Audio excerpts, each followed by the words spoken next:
Let's be honest for a second. Nobody saw this coming. Not like this. Because when people talk about Bad Bunny's career, they usually point to the Super Bowl, the headlining slot, the halftime performance that broke the internet and reminded the entire planet that this man from Puerto Rico doesn't ask for permission. He takes the moment. But here's the thing about Bad Bunny that most people still haven't figured out. The Super Bowl wasn't the peak. It was the launch pad. And what happened in Tokyo? That was the rocket. Shh, turn the volume up, but keep it low. This is rap deepest secrets, the one place the labels can't control, exposing the codes, the cover-ups, the real cost of fame. Help us to monetization by subscribing. Now back to the video. So here's how this story actually goes. Spotify, yes, the same app everyone pretends they don't check their Wrapped stats on every December, decided to do something they had never done before in Asia. They launched the Billions Club live series on Asian soil for the very first time, a concert format specifically designed for artists who have crossed a rare and almost unreal milestone: 1 billion streams per song. Not 1 billion total, per song. Let that sink in.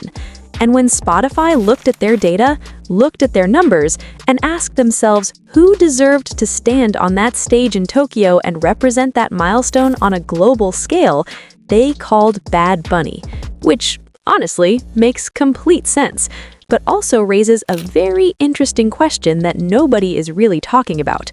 Why Tokyo? Why now? And why does this feel like something bigger is being set up? Because here's where it starts to get a little suspicious. Bad Bunny doesn't just show up places randomly. If you've followed his career long enough, you know that every move is intentional. Every appearance, every outfit, every city. Nothing is accidental with this man. So when he walked into Tokyo, a city that doesn't casually hand out superstar status to just anyone, and performed at Spotify's first ever Asian Billions Club live event, it wasn't just a concert, it was a statement.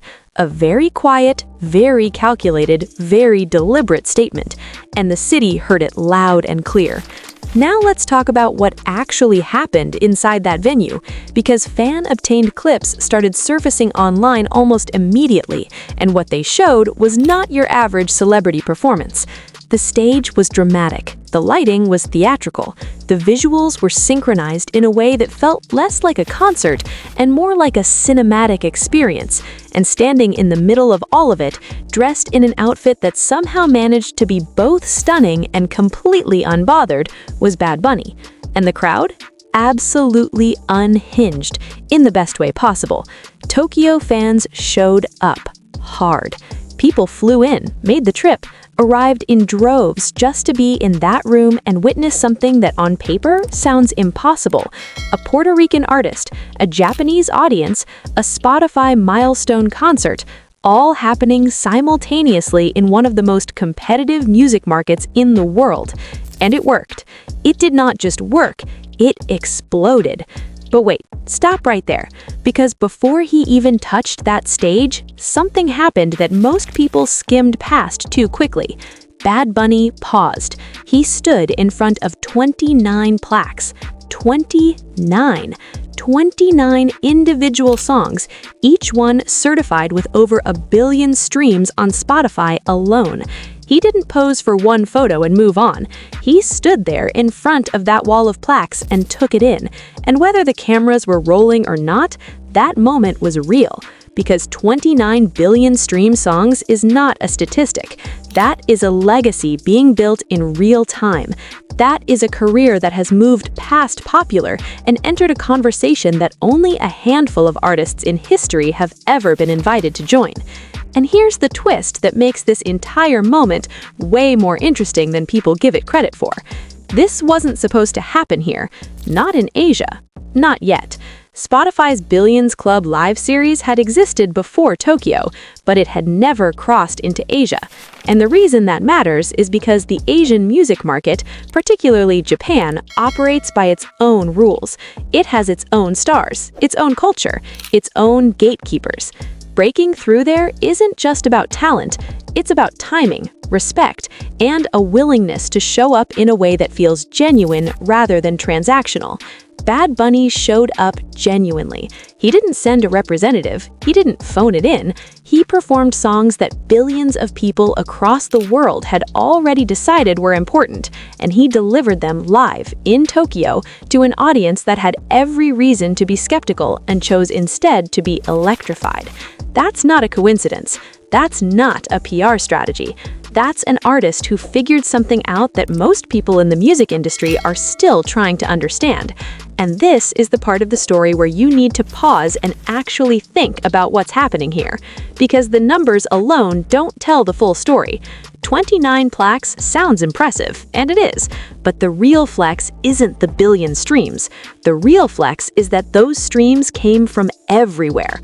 Not just Latin America, not just the United States. Everywhere. Every continent, every language barrier crossed, every algorithm beaten. And now, Tokyo. If you're still watching this right now and something about this story is hitting different, if you're starting to see what's actually being built here beyond the headlines, then you're exactly the kind of person this channel exists for. Hit that subscribe button right now. Because this channel isn't about celebrity gossip. It's about the moments that look small on the surface, but are actually enormous underneath. The moves hiding inside the music, the strategy inside the spectacle. And this Tokyo moment, it's one of those. So back to the question nobody is asking loudly enough. Why does a Puerto Rican artist performing in Japan at a streaming platform's milestone concert feel like the beginning of something, rather than a celebration of what already happened? Here's the honest answer. Because Bad Bunny is not in a consolidation phase. He is not coasting. He is not sitting on his success from the Super Bowl and waiting for the applause to die down. He is expanding. Methodically, intentionally, one city, one continent, one market at a time. And Tokyo wasn't a thank you tour stop. It was a chess move.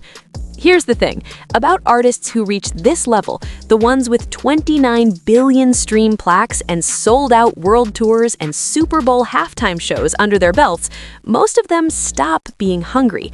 That's the pattern. That's history repeating itself over and over in this industry.